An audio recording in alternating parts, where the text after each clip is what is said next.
Hello and welcome to 2020 Politics War Room with James Carville, and I'm Al Hunt.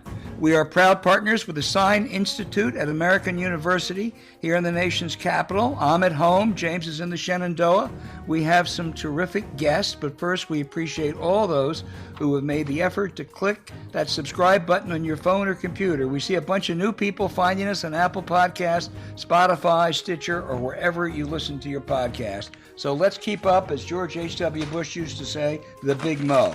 I want to welcome Senator James Lankford with us. He's the junior United States Senator from Oklahoma, a true blue conservative, also an independent thinker. He grew up rather poor, single mother. After college, which is the University of Texas, he went to seminary.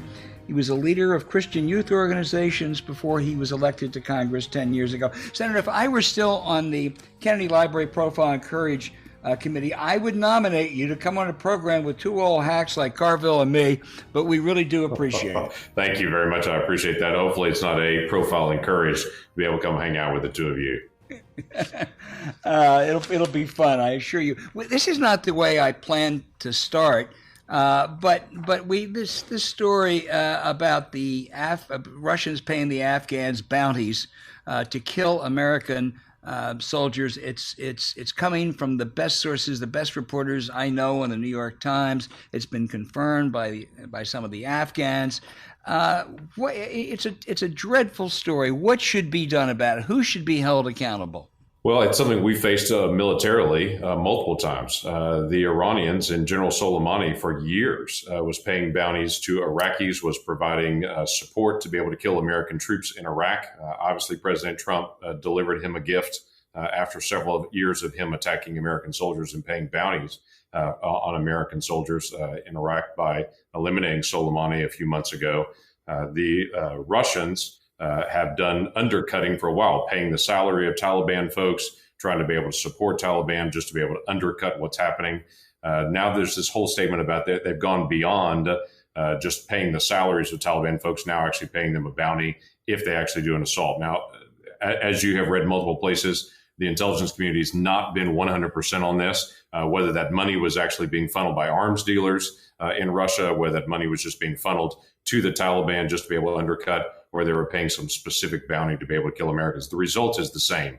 Americans are in a more dangerous location in Afghanistan already than it is with Russia trying to be able to undercut. So I think clear statements to get out there. Yeah, you're absolutely right. But there's, it clearly occurred. It's impossible to think that the Russian drug dealers would have done it without the Russian government knowing about it. That's the way Putin operates. But President Trump says he didn't know about it. How could that possibly be? It was in the February 27th Daily Intelligence Brief.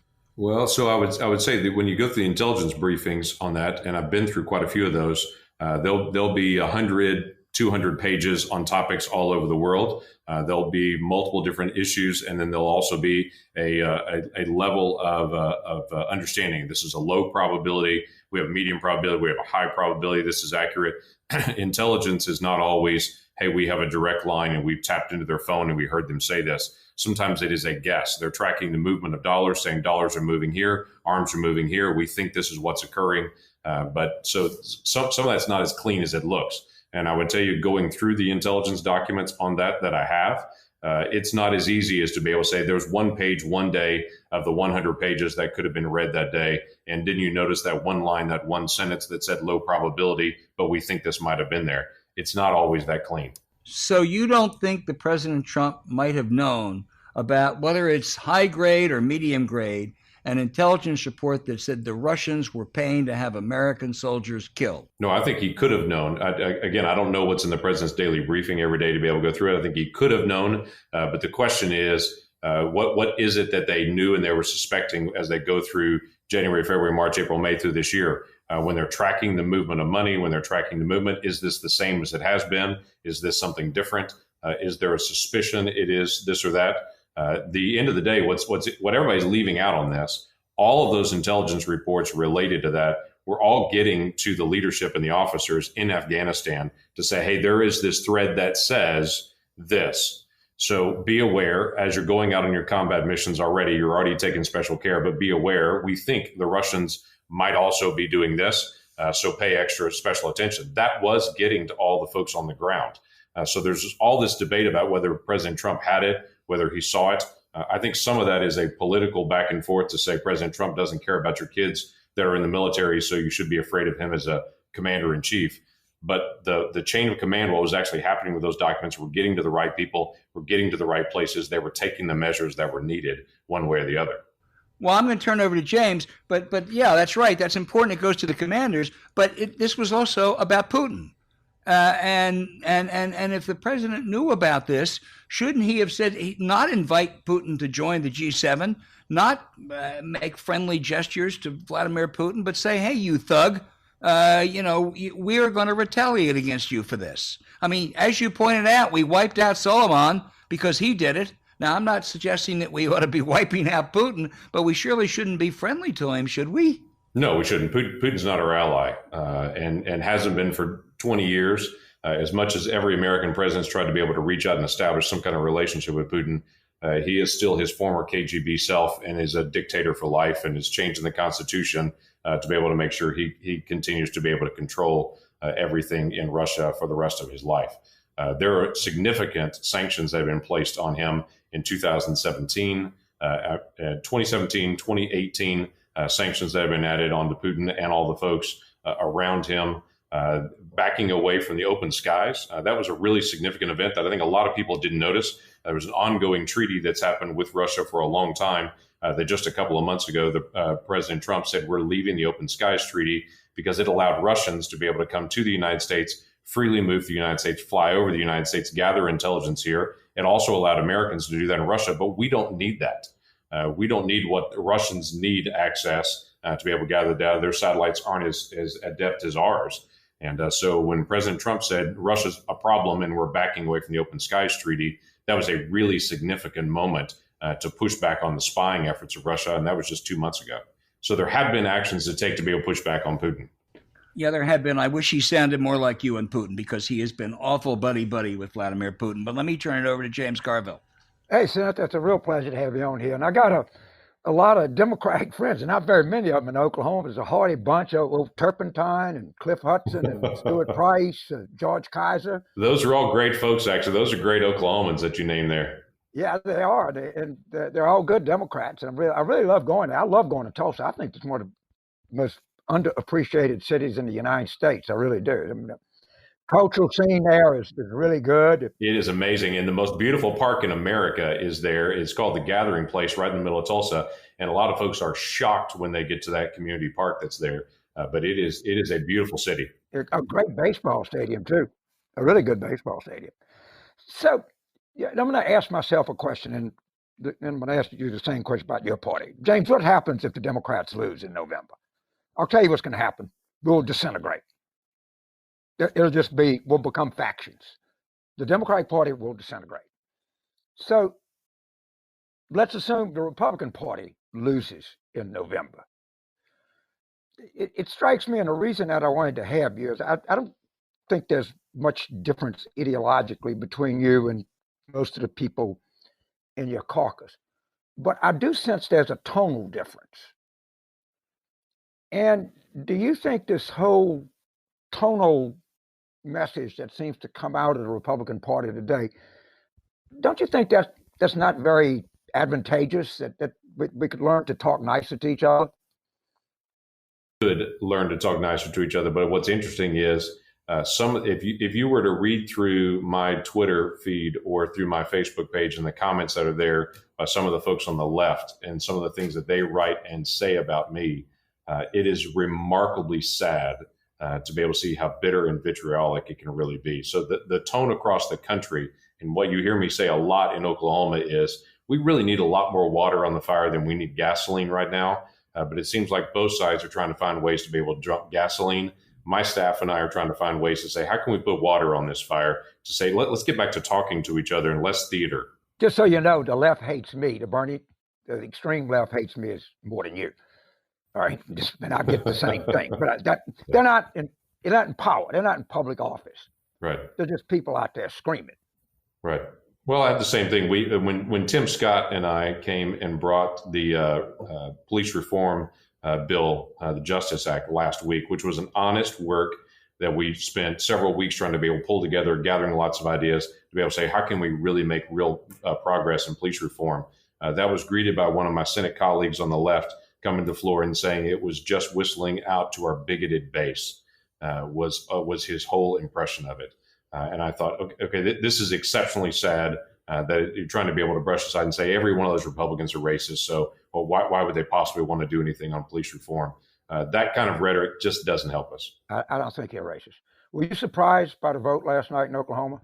No, the only thing I was surprised by, there was we had State Question 802, which did the expansion of Medicaid. It passed by less than 1% in the state. That's passed overwhelmingly in every other state, but it passed by less than 1% of the state. You know, if you win a football game 28-27, you still win the game. I mean, now we'd say, well, it only got 50.5. You live in a democracy. Yeah, I know, but when you're Oklahoma and they're the home of the University of Oklahoma, they're used to winning by 30 or 40 every time they play. I don't think they did that well against LSU in December, but I might have forgotten. Here we go. Parochial politics. Yeah, but Senator, pick up on James's question, because it still was the 37th state to expand Medicaid. At the same time that the Trump administration is saying, let's throw out the entire Affordable Health Care Act. Yeah, they are. They're walking through that process legally and trying to be able to challenge it, coming from the Texas challenge, actually, and trying to say there's a better way to do this. And if we have an opportunity to sit down both parties and to be able to resolve this, especially in a divided government, both parties could sit down and be able to solve some of the things. There's still quite a few areas on prescription drug expansion, everything else, and trying to be able to solve some of those cost areas where we think there's wide bipartisan support and we should be able to move on. But it's still the hope to be able to get some of those things done. But yeah, the state did expand Medicaid, and that was a major vote. Obviously, it's something that a lot of our hospitals have put a lot of money into being able to promote, to say, want to do that's 200,000 people in the state will have access to that Medicaid expansion, and we'll see where that goes. So your background is very theological. You went to a really good seminary. I read about, and you've been involved in a church pretty actively, probably all your life. Am I correct?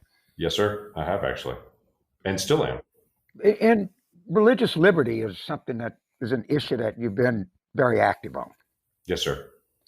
Did Bolton, if it was true, what he said about Trump and the Uyghur Muslims in Western China, I've heard a lot of religious people kind of say, wait a minute, I don't think that's a very good idea. Did that cause you concern? It does cause me concern, only that I'm trying to figure out what actually was said there and what was actually done, because when I've interacted with Mike Pompeo, that's not what I'm getting. I'm not getting that as an official position from the administration. I'm certainly not getting that on the trade issues and back and forth with our trade representatives. The folks that were in the room, as to use a Bolton term on there, Bolton says that's what was said, and it seems like no one else was saying that's what was said. End of the day, I'm looking at the policies. We have got to stand up for religious liberty, and the Muslim Uyghurs in China included.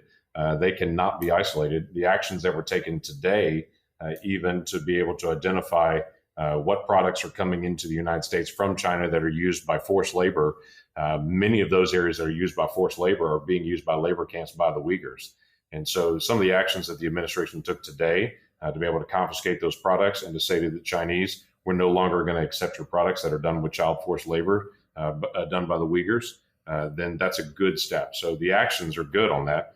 Any statement, though, that says to anyone that human rights, any human right, including religious liberty, we should push back on. Now, you're a Longhorn, right? Yes, sir. So where do you sit in the Red River Shootout? I sit at home with my blinds closed in the comfort of my own home. What about the Bedlam Bowl? I'm strongly in the Oklahoma State side. My daughter is a student at Oklahoma State. My money is definitely going to OSU, and so I'm definitely cheering OSU as well. Good. I thought, James, I thought maybe at the OU Texas game, he could be like the President of the United States, sit on one side for the first half, and the other for the second half. Yeah, the Army Navy game, he does the same thing, where the commander in chief switches sides. Yes, exactly. Senator, let me switch the subject for a second, then we'll come back to James. You have been very supportive of voting reform. We have a pandemic. Voting is going to be harder potentially than ever this November. You're going to have a relief package, another relief package coming up sometime this month. Are you going to support, I guess it's up to $2 billion to give to the states to try to help with mail voting and other problems that have been encountered in Wisconsin, Georgia, and Kentucky? And also, I think the post office needs about $25 billion. That'll affect mail voting. Are you going to support that? Yeah. So the post office asked for $25 billion immediately at the beginning of the coronavirus epidemic, going all the way back to February and March when it first started launching out there. And then they said, we're desperately going to need that. We're not going to survive. But what's actually occurred is people are at home, so they're ordering more products and they're getting a lot more packages. Packages are one of the best income pieces for the post office. So the post office loss has not been close to what they estimated at the very beginning. Now, there are other issues with the post office we got to resolve, but the $25 billion number that they threw out in March proved not actually to be true as a good estimate of what the real needs were on it long term. But you agree they need money to have a feasible mail vote this October. Oh yeah, they're going to need support ongoing. Now I don't know if it's going to have to be this calendar year when they're going to need additional dollars. We're still trying to be able to track what the need is, but the post office is not going to shut down, and the Congress is not going to allow the post office to be able to shut down. That's a basic function of government. You've got to be able to maintain. The ongoing argument's really been on how to be able to handle their prepayments to their pension plans. That's been the biggest challenge for the longest time. I had to be able to accomplish all that, but that's a whole different technical issue. When you get into the voting side of it, absolutely. We've got to be able to do this. This is something Amy Klobuchar and I worked on a long time on how do you actually resolve some of the different issues on voting. And we think there are some pretty practical ways to be able to do it. Here's the funny part, though. If you go back 15 years ago and 20 years ago, even when dollars were given out after the famous 2001 Hanging Chad's whole debacle, you go back to all that time, there was the HAVA funds, what they were called at that point, to be able to get money to the states to be able to help them in their voting. Many of the states have never used all of those funds. The second round of funds that were given, many states have not used all of those. We have several states that still have 80% of the money. They've actually said, thank you very much from the government, from the federal government. They've deposited in their state accounts. They've just gained interest on it, but they've never actually spent it for any election responsibilities. We had the same thing 2 years ago when we allocated about $250 million to the states. And then we did another round of money in the CARES Act that went to the states for election. Most of those funds have not even been tapped yet. So there's quite a bit of money that is out there that's literally sitting in accounts. And some states will say, we want you to continue to send us more. But the vast majority of the states haven't even tapped in close to what they've already been allocated already. So does that mean you won't support $2 billion more in this next bill? So far, I'd like to see them spend what they already have rather than to say they want more and more and more at this point. Because, again, if states just say, give us more money that we're going to deposit into an account and gain interest on it, and we will someday use it for election security, that's totally different.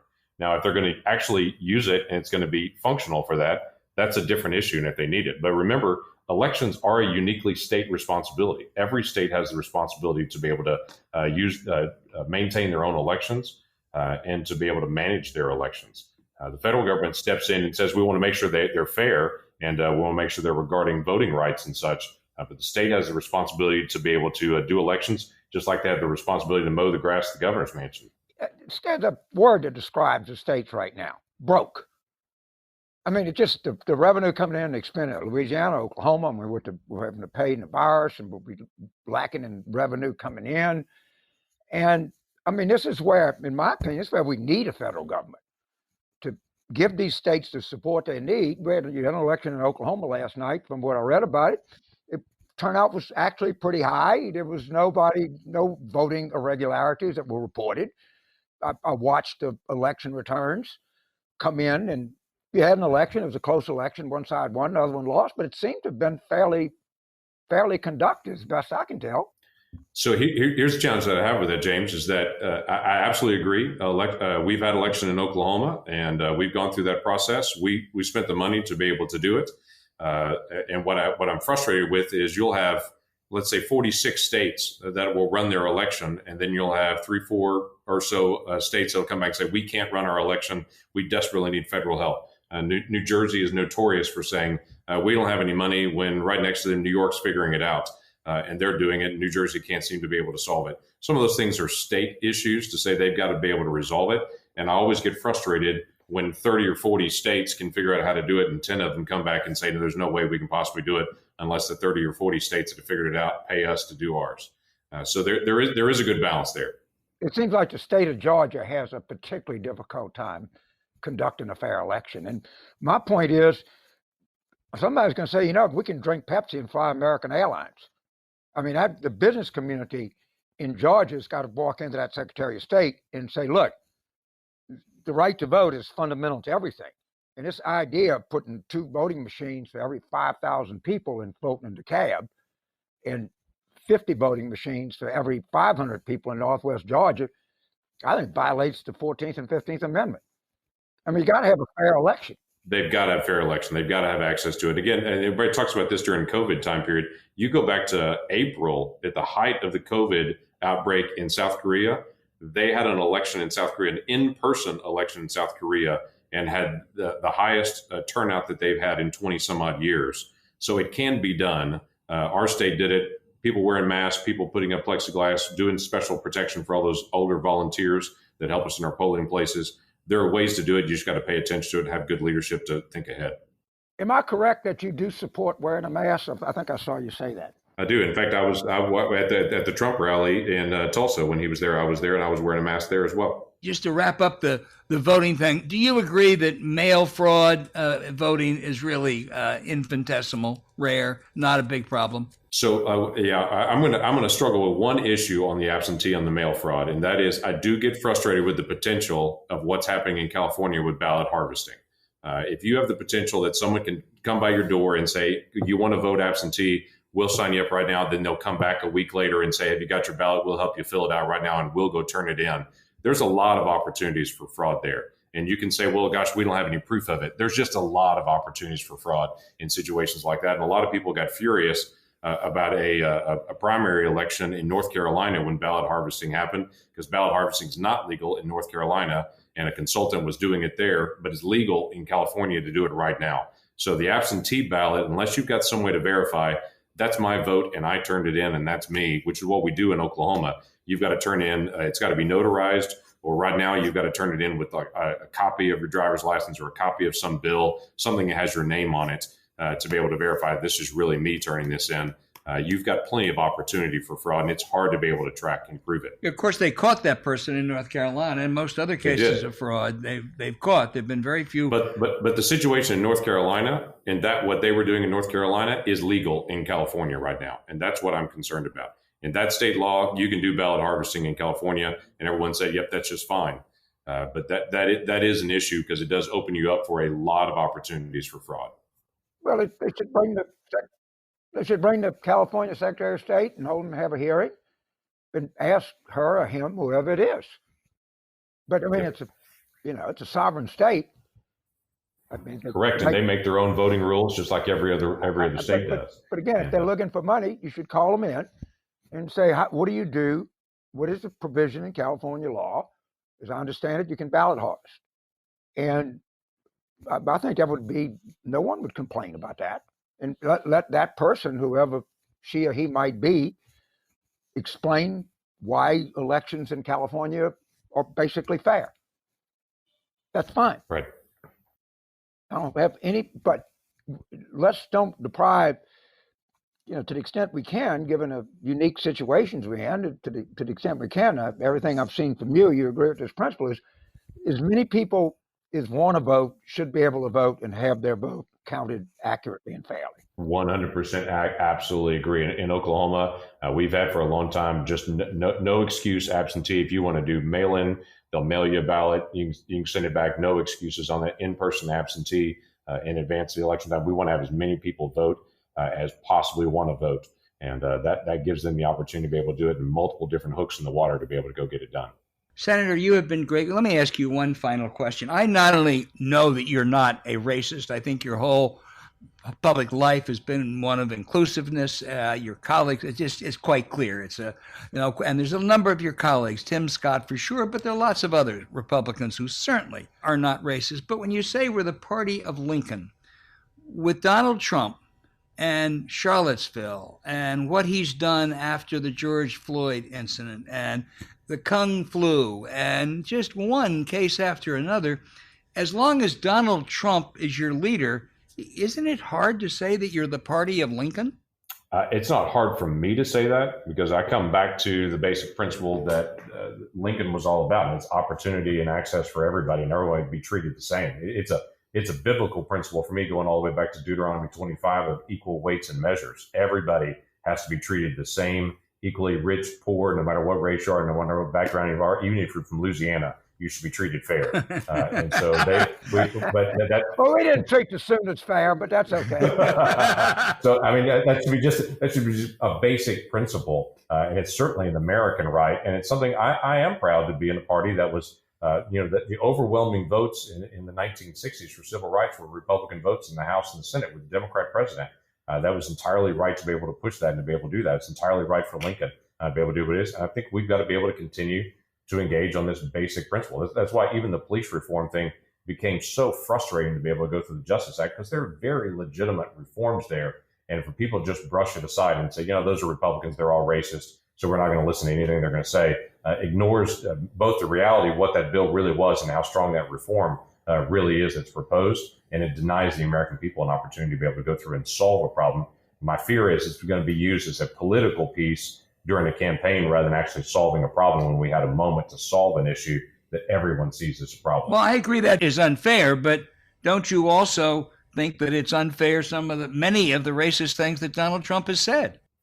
I don't think he's a racist, and I think he and I have had some conversations about some of his words. I don't like some of the words that he uses. I don't think his heart and his intent is to be there. I just don't think he's careful in his speech, and I think he should be. He's the president of the United States, and you should be more careful in the words you say, because you're the president of every single American from every single background, and that's exceptionally important. I represent all 4 million Oklahomans, every background, every economic, every race. I represent everybody. We don't agree on every single issue, and that's fine. But I should respect every single person and their opinions and let them be heard. And the president's just not good at doing that. That's just not his thing. Yeah. James, you have a final thought? So I'll tell you my favorite on the way out here. My favorite Lincoln story is he was giving a speech and a woman stand up and said, accused him of being two-faced. And he said, "Lady, let me ask you something. You think if I had another face, I wouldn't use it?" So anytime, just keep that one in your back pocket. I'll do that. I can store that with all the Will Rogers jokes that I've got stored in my back pocket already, being from Oklahoma. What he had the best line about the Democratic Party ever. Yeah. Will Rogers still had the greatest statement ever when he said, I don't belong to any organized political party. I'm a Democrat. So the great Woody Guthrie, the national anthem of the left wing is "This Land." Right. Came out of Oklahoma. That's exactly right. Kind of strange. There are a lot of good things that come out of Oklahoma and of Texas. Senator, you have been so interesting, so many interesting things. I'm not sure the lead, though, might not be that in the OU Texas game, James Lankford stays at home with the blinds closed. But I want to thank you, and I want to thank your press secretary particularly for being so good. You've been a delightful guest, and I hope sometime you'll come back. I look forward to the conversation. Thanks for letting me join in.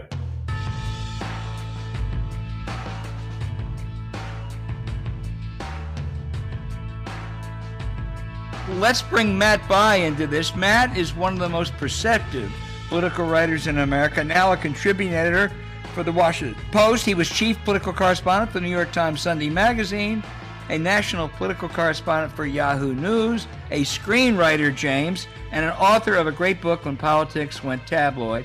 Most important of all, he is married to the great Ellen Uchimia. So I want to say it's terrific to have the second best member of the family, Matt. Thank you. It's great to be with you guys. Actually, before I came in here, Ellen said, tell Al I said, hey. So you gave me an opportunity. She says hello. She's busy working away as always. James, this is Inside Baseball. Ellen and I worked together. She ran Bloomberg Television. She's just one terrific. Our show is about inside baseball. That's right. It is. If you're not people listen to this show, all insiders anyway, so be as inside as you want. Well, speaking of inside, Matt, you wrote an important column that James and I really were struck by that said about 10 days ago how Democrats misread how Trump won in 2016 and that 2020 is not 2016. Explain. Sure. Well, I'm thrilled you read it, and it's an honor for me to be on with you guys, and nice of you to say all that stuff. I've admired you both forever, of course. So it's anytime I can help, I'm happy to. Since you were a little boy. Yeah, since I was 8. No, but no, there was definitely a time when I was thrilled if either of you would return my call. So I'm thrilled to be here. Look, let's start it this way, right? I remember I was on the set at Yahoo on election night 2016. You guys were probably on sets of your own. And I was with Katie Couric, and we were getting the exit poll data. And the data struck me. I mean, it told a story of what was happening in that election. And I feel like very soon after, that story was just buried and distorted. And we've heard for years now this idea about Trump and the movement he created and how he came out of nowhere and what a powerful force he is in American politics.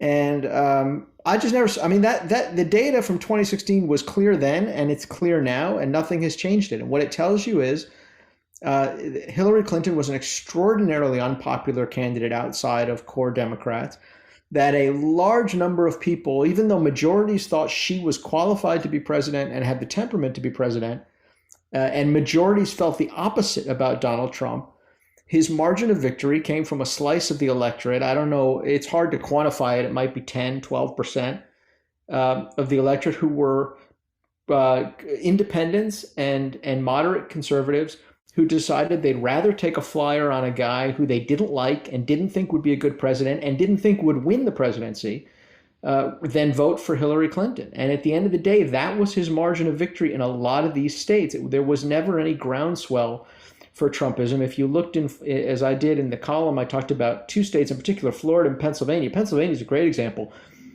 of a strong majority of voters in Pennsylvania. I think it was 60%, 60 odd percent thought Donald Trump did not have the temperament to be president, which is an astounding thing to say. He won the state by a single percentage point. 21, fully a fifth of the voters, if you believe the exit polling, and I do, because it's very consistent, fully a fifth of the voters who said that about Donald Trump voted for him anyway. Now, we can take guesses about, did they think he was going to lose? Did they think maybe he'd be a different guy when he got into office? I think it depends on the voter. I don't think it's monolithic. But what it tells you is that that was his high water mark in American politics, and it was almost certainly more than anything a reflection on his opponent. After that, he lost independence almost immediately. His approval ratings have never gotten out of the low 40s. He got destroyed in the midterm elections. And so every indication we have is that he should not have won in 2016. And I don't think it's accurate to look at this election and say, well, but look at last time, he came out of nowhere. His support was so understated. I don't believe it was. Let me just give you one thing that I think attests to that. Gallup found last time there were 14% of the voters who didn't like Trump and Clinton. They thought both were bad. And of those, 69% voted for Trump. When you think about it, that's logical. Hey, I think they're both bad. What the hell? Let's go with a new guy. At least it'll be different. They're what Sherry Boostis has called the Trump triers. There was one survey, I forget where it was, that had a I don't know, 10, 12, 13% who said they didn't like Biden or Trump now, and they go overwhelmingly for Biden, which also is logical. I'm not really crazy about either one, but what the hell? I can't take 4 more years of this guy. I think that really just confirms the point you're making about how different this election is. Well, and also it's a little, you're right. It's the devil you know and the devil you don't know in an election like that, right? And I think, look, I'll put myself in this category, and I don't know what you guys thought, but I certainly, I'd followed Trump for a long time. I'd met him in the 90s when he was first looking at an independent run for the presidency. I did not rule out the possibility that he would change, that he would actually come into office and try to take it seriously and try to be more bipartisan. I mean, Trump's a guy who can change very quickly depending on the audience. And he'd been a very different kind of political figure in the 90s than he ran as in 2016. So I didn't think it was likely. But I think a lot of voters probably felt like me that, we don't know what we're going to get with this guy. And they felt that they knew what they were getting from Hillary Clinton. And, what they got almost immediately, I think, confirmed their worst fears about this president. And that's why his approval ratings are where they are. I mean, I'll just say as an aside, I was stunned not stunned. I've heard it so often now, but to listen to Senator Lankford, who, as you guys said, is so articulate, talking about President Trump and saying, look, I don't think he's a racist. I mean, look, I don't throw that word around very easily. I think there's, I think it's way too easy to brand people racists and dismiss what they're saying. But if Donald Trump as president is not a racist, then are we defining a racist in America as only somebody who wears a hood, as only somebody who uses racial epithets? I mean, the entire stance of his administration right now is effectively based on racial division. He's about to veto the United States defense budget because he wants to launch a defense of the Confederacy. I mean, I don't know how Senator Lankford defines it, but I think I know how most Americans define it, and I think that's why his approval rating isn't going anywhere but down. I'll give Senator Lankford a pass. All right. What else could he say? All right. This is it. So, Matt, let me try something on you. So there's this narrative is that Trump was kind of cruising along, had almost 30,000 dollars, 3.4% unemployment, was in kind of good position to be reelected. Then COVID-19 came in and exposed his weaknesses, and now he doesn't have any chance to be reelected. All right? That's bullshit. He was going to lose in January. Once the Bernie Sanders threat was removed from the Democratic Party, he was doomed. You can go back and you can look at the data. And these narratives become, you just hear them, and it was just like the same thing about, oh, he was a brilliant politician. He came from nowhere. The polling was all off. No one can poll anymore. Bullshit, the polling averages were a little too much for Hillary. Probably broke his way 1%, and against her 1% in a few states. But this is not, he was not going to win in January. And no one goes back and looks at that. You can go look at 538 and Real Clear Politics. He was actually stronger at one point during the beginning of the pandemic. But people didn't want to return him. Look at the 2018 election. Everybody forgets about it. No, and it wasn't a typical off-year election. The turnout was extraordinarily high. They've been rejecting this guy since the night he got in office. That's my opinion anyway. If you have a different view, let me know. No, I do think it was always going to be a very uphill fight for him to get reelected. I mean, certainly if you had a strong economy and peace and things are going well in the country and people are confident, you'd have a better shot. So I don't think he was. I wouldn't say he didn't have a chance to be reelected, but I thought it was always going to be much more difficult for him. I think American voters. This is my own theory about it, and this is based purely on observation. Been watching it a long time, as you guys have. I think American voters really don't like chaos and unpredictability. I think there's a real fatigue to that. I've been surprised at how resilient even his low approval ratings have been over time because of that. And I think it's hard to get reelected when people feel like they wake up in the morning and they don't know what they're going to see. I think the electorate tends to shy away from that. So I always thought he was going to have a pretty tough time. And I don't think he really gets a ton of credit for the economy and all of that because the nature of his presidency is such an outsider presidency. It's pretty hard to claim credit on a policy level. I will say though, James, and I said this in the column, I won't sit here today and say he can't win. I mean, first of all, because I've seen too many elections and, as you have, and a bunch of things are going to happen we don't see coming between now and November. I don't think he can win, but also, Democrats have something to do with this. And the one thing Trump really wants, and it's why he's doing all this stuff right now, is he wants a culture war. The one way he wins is if this election becomes about white America versus everybody else. He's standing between white America and a mob. That can actually resonate for him. And to the extent that the Democratic Party, wants to make this an indictment of rural America and white America, as you know, James, better than anybody from having run the Clinton campaigns, that is a formula for a much closer election than this ought to be. And I think Biden is too smart to get dragged into that. I think his answers on that have been really good, but it still exists. Yeah, and you're right. This metropolitan triumphalism or this urban cultural. There's a guy that writes editorials for the New York Times. All right, his name is Benjamin Applebaum. Yeah, I know Benny. I used to sit next to him. Right. So LSU played Clemson in the national championship game in New Orleans. So the president of LSU, is a Monday night game, says we're going to call off classes Tuesday. My daughter was a senior at LSU at the time. This was before the pandemic. And everybody, well, that makes a lot of sense. We don't want these kids driving back drunk. So he says, puts out a tweet and says, does LSU get free college under the Sanders thing? Or does it just go to real schools? And people see that and they go, what kind of dickweed is this? and I understand that so much permeates kind of coastal thought. And it makes it hard for a John Bell Edwards or anybody else, a Doug Jones or a John Oseroth or a Jamie Harrison. What is it about these people that they think they're being intelligent when they do this kind of crap? You're one of them. Explain it to me. I'm one of them. I don't think I like that. Well, I will say, I will say, James, I mean, you gave Senator Lankford a pass a moment ago. I'm going to give Binya a pass because I know him and he's a really bright guy. I will say, you know, and a good guy. I will say I think this has always been, as you know better than I do, this has always been a part of the American left. There has always been a cultural, an educational elitism. People can say that's just a caricature if they want, but it's not. And I've written about it at length.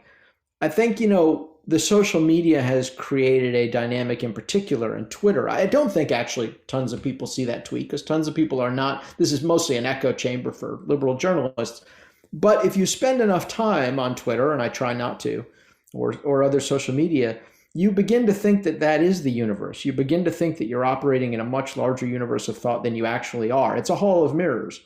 And when you operate in that hall of mirrors, you start to think you understand America in a way you do not. It's the same way. I know you guys have had this experience. I've had it many times. Somebody who's lives in New York City or LA will say to you, I don't think the Republican can win. I mean, I don't know anybody who's going to vote for it. Well, of course you don't, right? You live in New York City. If you spend your time in social media, you live in a community where everybody feels the same way you do. Probably that's how your feed is generally structured now. And so, you know, I do think there is a misunderstanding about this. There's a feeling that people who voted for Trump are all closet Confederates, right-wingers, hopeless causes, and basically, you know, can't be reclaimed. And it's just not true. There are an awful lot of people out there who voted for Donald Trump who find him really distasteful, who would like a choice, who will consider another option. They are persuadable voters, and that's not a fashionable thing to talk about now because liberals don't want to talk about persuadable voters because then you got to run a campaign that's all accommodationist and you got to watch what you say and you can't go out there and feel superior to everybody. But the truth is, that is how this election is going to be decided. It's not a turnout election. I don't believe that. I've never believed that. The turnout that Hillary Clinton got among African-American voters, if you compare it to anyone other than Barack Obama, who I think was a singular candidate, was pretty darn good. And that's not where you're going to find your votes. You're going to find your votes on people who voted for Trump. And I think you run the risk of losing them. I wish you would report on this more. I'm involved with a project where we're spending $75 million in 77 rural counties in Pennsylvania, Michigan, and Wisconsin. And the most dangerous thing that people say, and I see this shit all the time, there are no swing voters out there. It's all a turnout election. Oh, please. It's a very comforting thing to think, right? And they just want you. And I'm a liberal. What I'm not is I'm not an urbanist. Look, of course, I love cities. I love to go to New York, I love Chicago, I love San Francisco. But the urbanist mentality that is so permeated a certain part of the party is utterly destructive to what's going on out there.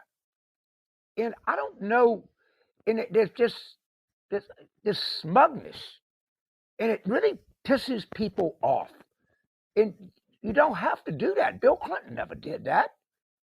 Bill Clinton was smarter than you were. You knew it. At some level, he knew it. He just never told you that. And that's called political skill. Well, I do think there's a comforting aspect to the turnout theory, right? Because if you believe that every election is about turnout, then you never have to be wrong, or you never have to compromise, or you never have to think about the way other people live. It's just louder, more and louder, more and louder all the time. But it's a flawed theory, and it's always, of course, a mixture. As you know better than I do, it's always both turnout and persuasion. It's not just flawed, Matt. It's dangerous. I think it is, yeah. Well, I also I want to comfort you, Matt, and assuage your worries, because you're absolutely right. I agree totally. But all of the empirical evidence, namely elections, indicates that the voters think that way too. The latest being Colorado this week. I mean, Colorado had a choice between a Bernie Sanders left-winger, single payer, versus for lack of a better term, the moderate former governor, John Hickenlooper. Hickenlooper ran a terrible campaign, and he still got 60%. The urbanists win in heavily Democratic urban areas. They don't win in the sorts of places that decide elections. They win in New York City. They win in places like that. But I think the certainly the primaries of 2020 prove that. The off-year elections prove that. And whatever the effort of Republicans to paint Democrats in a culture war, Joe Biden he has weaknesses as a candidate, but one of them is not that he comes across as an elitist. Joe Biden and elitist are not two terms you'd use in the same sentence. I totally agree, and that is his strength. And certainly the off-year elections, the 2018 elections, were emphatic on this point. I mean, that is the model for winning big in 2020. Every Democrat who won, I think literally every Democrat who won in 2018, basically picked up, suburban votes with sort of common sense policies. All of the sort of left-wing insurgents lost primaries and lost generals. So it is it's the way you're going to win it. And look, you might win this election as a Democrat either way. Frankly, I mean, it's teed up. If you lose it, you only can blame yourself. But to what James said earlier, how big is that win, right? What are you going to carry with you? I think a smart campaign, trying to talk to people who may not have voted Democratic last time, you could end up controlling everything after this election, because I think there is a deep and profound unrest out there with how this experiment has gone. I mean, that is what it was for a lot of voters. It was an experiment, and it's gone poorly. It doesn't mean they want to go back to the status quo. It doesn't mean they think politics was great the way it was. But I think a lot of voters, is my guess on this, are willing to return to normalcy for a little while and then take a breath and figure out where we go next. I think, I've described Joe Biden as the house flipper candidate to me. It's like he's not the guy who has the biggest plan, the most exciting. He's the guy, he's going to come into the neighborhood. There's a bunch of squatters in a house in the neighborhood that are bringing down all the values and making everybody feel uncomfortable and unsafe. And he's going to come by that house. He's going to kick out the squatters. He's going to repaint and fix it up, and then he's going to put it back on the market in 4 years. Right? He's here to just get things under control, and then he's going to walk away. I had a conversation with Peter Hart, who said something I thought was particularly insightful. He said Biden doesn't need to run as the grandfather. He needs to run as the uncle, because the grandfather is going to give you anything that you want.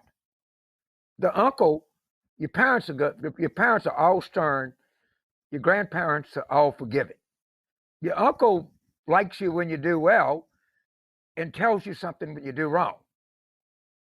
And I thought that was a kind of insightful analogy. Uncle Joe, it conjures up Stalin. I know that.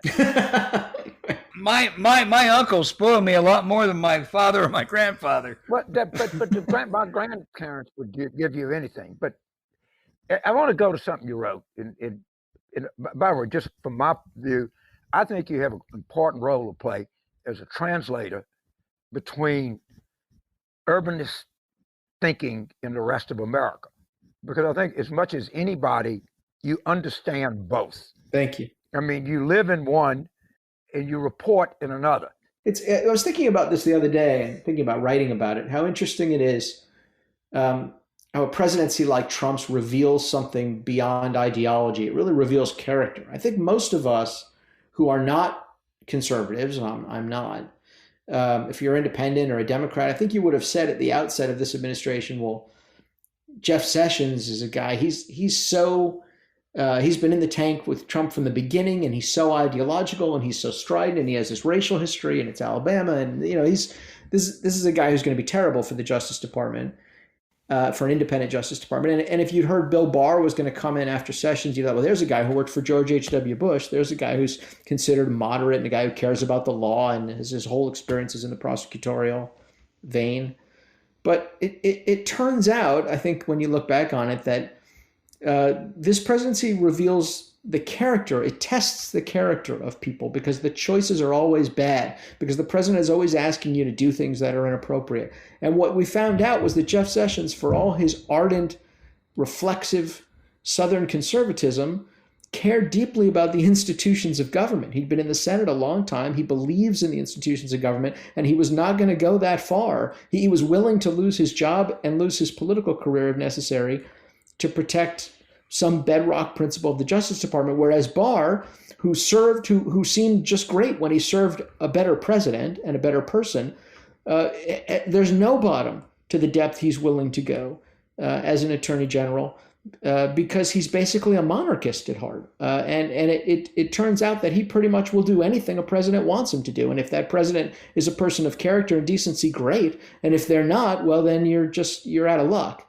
And I think it's interesting how this presidency, because it's constantly making people make moral and ethical choices, reveals the essential character of who they are in public life. And I do not think history will judge Barr to have had the character, the strength of character necessary for the moment. Well, I couldn't agree with you more. I think he's the worst attorney general probably in our history. I think very few Republicans have stood up to that challenge, however, and those who have tended to suffer for it.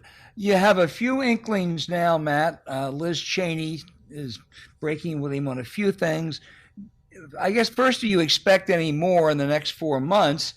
But secondly, to go to the question that James asked Senator Lankford, if the Republicans, as we expect, lose this and lose it pretty darn decisively, what's that party going to look like on November the 27th? It's such a fascinating question. Now, do I expect it? The true answer is I've expected it every week for the last 4 years. I really had more faith in the Republican Party and in the people I knew who were Republicans who served in office than was warranted. And they've gone so far down this road. They've been so willing to gamble the future of their party. It has shocked me, as I think it has surprised a lot of people. I guess I was naive about that.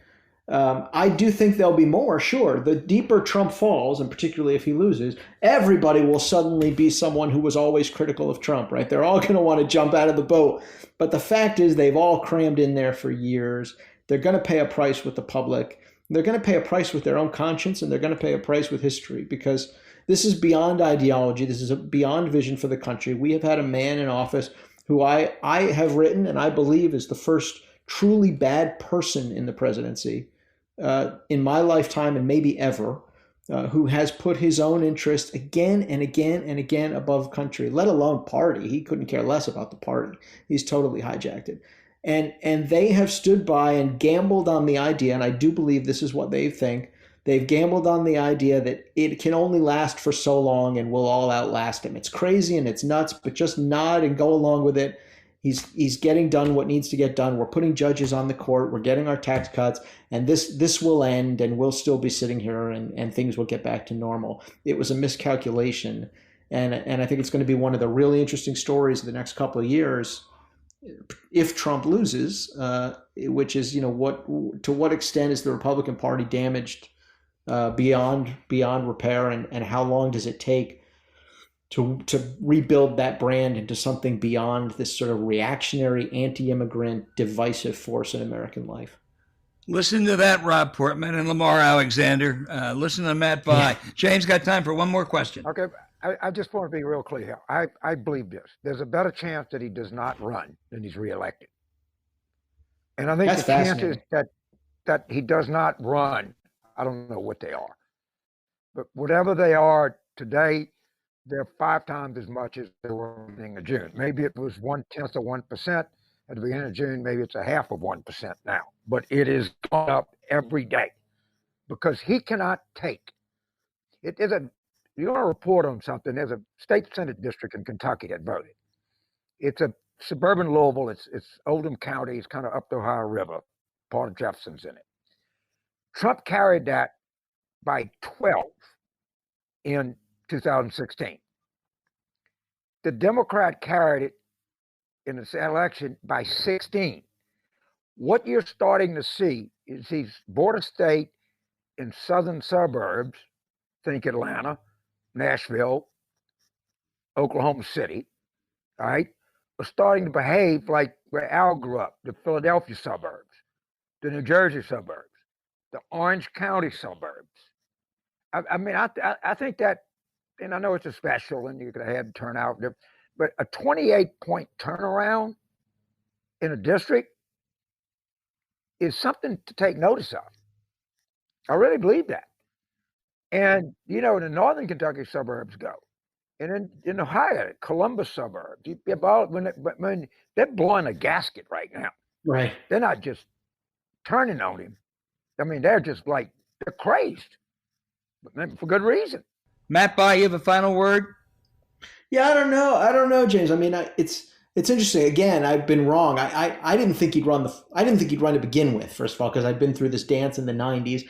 I was willing to bet at the outset it was a 50-50 chance he was going to run for one term. He was going to be done with one term and not run again because I didn't think he ever really wanted the job. I've been wrong about Trump's intentions all along because I really didn't think he ever really wanted to be president. And now I think first of all, it's difficult to see a face-saving way for him to get out. And it's also difficult. I don't know what the procedural opening for that is. I don't know how the Republican Party does that. I mean, I guess they'd have to do it at the convention, but I think it's unlikely. Google the bulwark James Carville. Just Google that and it'll pop right up. This is how he exits. I wrote about it. All right, I'm going to read. I want to hear this. I'm interested. Well, I also want to encourage everybody out there. Well, first of all, I want to encourage Matt Bai to write more. 4 months, I'm sorry, you can just do a little bit more because we need you, Matt Bai. We really do. And I can't not thank you enough for being a guest today. Your column is always interesting, and once again, you married above yourself, so we appreciate that too. Say hi to Ellen, and thanks a lot.